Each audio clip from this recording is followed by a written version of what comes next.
মৌলভীবাজার সদর উপজেলার শেরপুরে পৌষ সংক্রান্তি উপলক্ষে 2 দিনব্যাপী ঐতিহ্যবাহী মাছের মেলা অনুষ্ঠিত হয়েছে। হাড় কাঁপানো শীতকে উপেক্ষা করে মেলায় ক্রেতা বিক্রেতার সমাগম ঘটে। মেলায় সবচেয়ে বড় বাঘাইড় মাছের দাম হাঁকা হয়েছে 2.5 লাখ টাকা। আয়োজকরা বলছেন, ঐতিহ্যবাহী এই মেলায় 30 থেকে 35 কোটি টাকার মাছ বেচা কেনা হয়। মৌলভীবাজার জেলা প্রতিনিধি আলী হোসেন রাজনের প্রতিবেদন, জানাবেন অর্ণব নাসির। 250 বছর ধরে ঐতিহ্যবাহীর ধারা বহন করে আসছে মৌলভীবাজারের শেরপুরের মাছের মেলা। জাঁকজমকপূর্ণ পরিবেশে পৌষ সংক্রান্তি উপলক্ষে এই মেলা বসে শেরপুর কুশিয়ারা নদীর তীরে। জেলার বিভিন্ন নদীসহ সিলেট অঞ্চলের বিভিন্ন হাওর ও বিলের ছোট বড় মাছ মেলার অন্যতম প্রধান আকর্ষণ।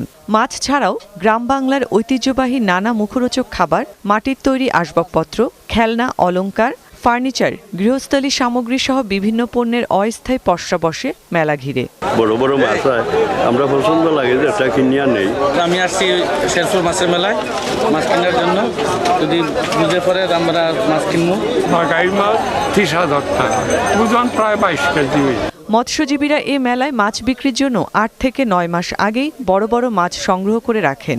এ মেলায় এবার সবচেয়ে বড় বাঘাইড় মাছের দাম হাঁকা হয় 2.5 লাখ টাকা। মাছের মেলাত মাছ লই আইছি বাজার পালা। মাছের দামটি চাইছি আমি 2.5 লক্ষ টাকা।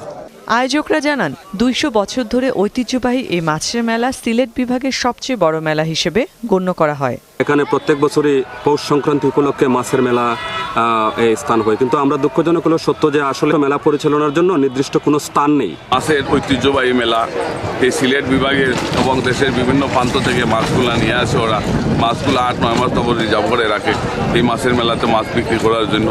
পৌষ সংক্রান্তি ও নবান্ন উৎসবকে কেন্দ্র করে এ মাছের মেলার প্রচলন শুরু করেন সাধুহাটি গ্রামের জমিদার রাজেন্দ্রনাথ দাম। Desk report, Bangla TV.